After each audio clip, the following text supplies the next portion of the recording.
Put that candy back, I ain't buying you all that mess. I need a pharmacist to prescribe me some of them drugs I need for my depression.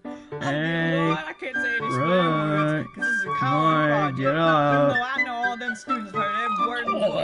It's very ironic. What? You do know that you have this big assignment you gotta work on for biology, right? Wait, what? Yeah, you got this, signature assignment thing that you were actually supposed to be working on this whole time. Oh my god, I completely forgot all about that! What the heck is wrong with me? How did I let myself forget about that? What's the assignment about? I think your topic was about, like, lab-grown meat or something? I don't know, something like that, I think. Okay, thanks. I need to get this thing done as soon as possible. How long do I have until the due date? Alright, let's see, about 1, 2, 3, 4, 5, 2 days.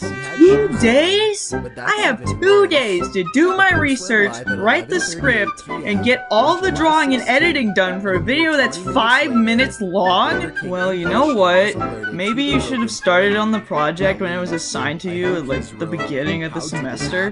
Hey, I had very important business to tend to during that time. Hey, Lois. Yeah, Peter? Political commentary. Boom! Wow. And to say that people still say that war is a justifiable means of solving our problems.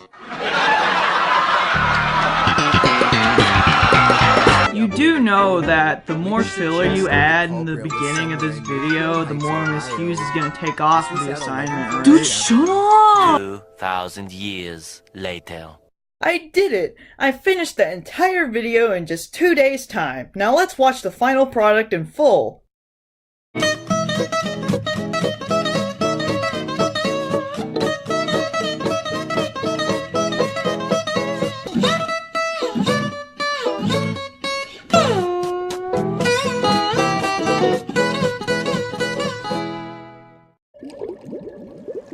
Hey, do you like meat?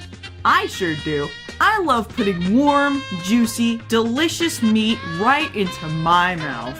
In fact, most people put meat in their mouths almost every day of their lives. We've all done it. Even vegans have put meat in their mouths at least once, no matter how ashamed they are to admit it.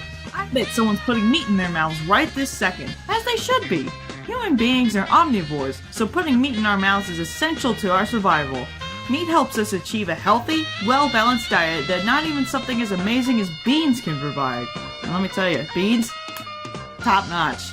Okay, if you top beans, that's important. That's very important if you top beans. I love beans. However, despite meat's necessity in our diet, it sucks that we have to game animals and eat their carcasses in order to obtain their nutrients. Wait, what? Guys, I think there's a dead animal in that guy's sandwich.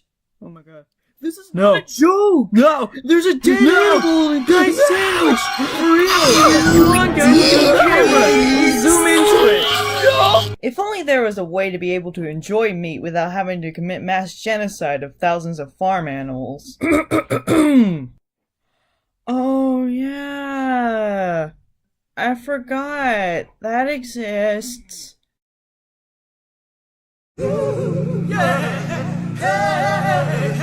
Cultured meat, lab-grown meat, weird science meat, whatever you want to call it. Here lately, scientists have found a way to make meat that doesn't require killing any animals.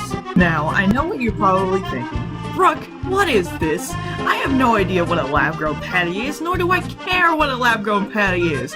People are actually losing their lives right now as we speak. You should just sit here and go on about hamburger patties and weird science meat? What does this have to do with our lives? Stop. My son is dead, Brooke! And you're just gonna go on about hamburger patties and cell culture? I can't believe you're focusing on something so minuscule while people are being denied their basic human rights in this supposedly free country! In 2013, a group of researchers presented a lab-grown hamburger patty to a group of journalists. At the time, said patty costed about $300,000 to produce, and it was a little dry due to the lack of fat cells that make the patty all juicy and stuff.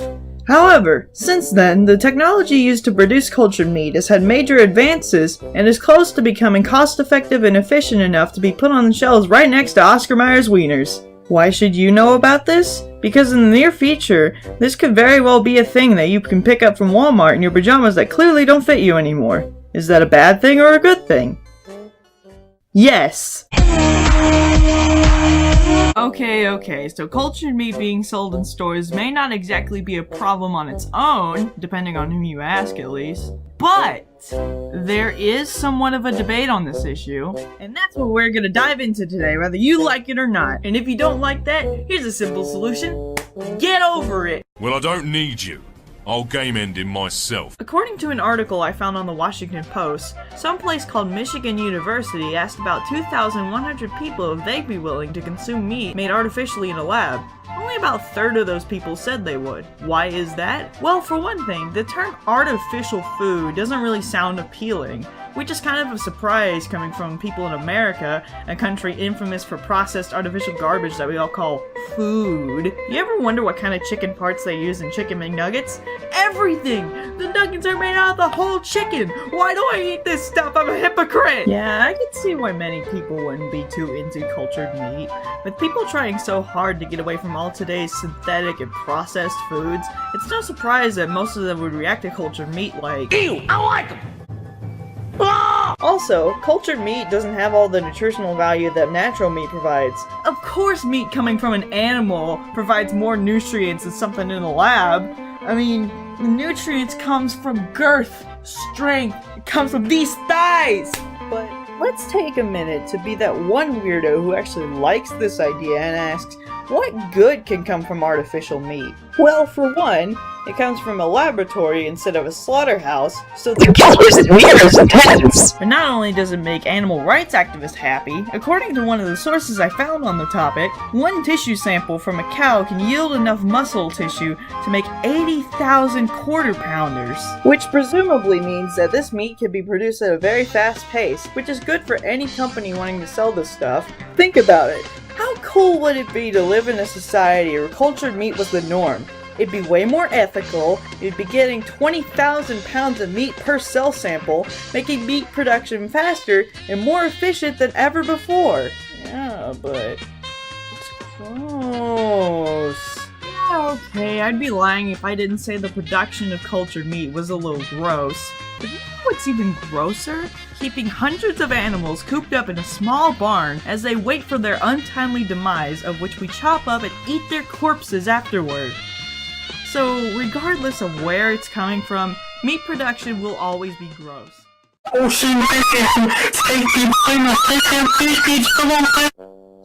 what can we make of all this? What should we do about this incoming epidemic of lab-grown food items? Well, you know what? I just say to let it ride. If you don't like the idea of meat coming from labs, then just keep buying the stuff you normally do and don't worry about it. I'm sure it'll be a little while before this starts to become a thing, and when it does, it's not like we're gonna lose our usual dead animal meat, right? Right? So spooky. Ooh, oh my god, so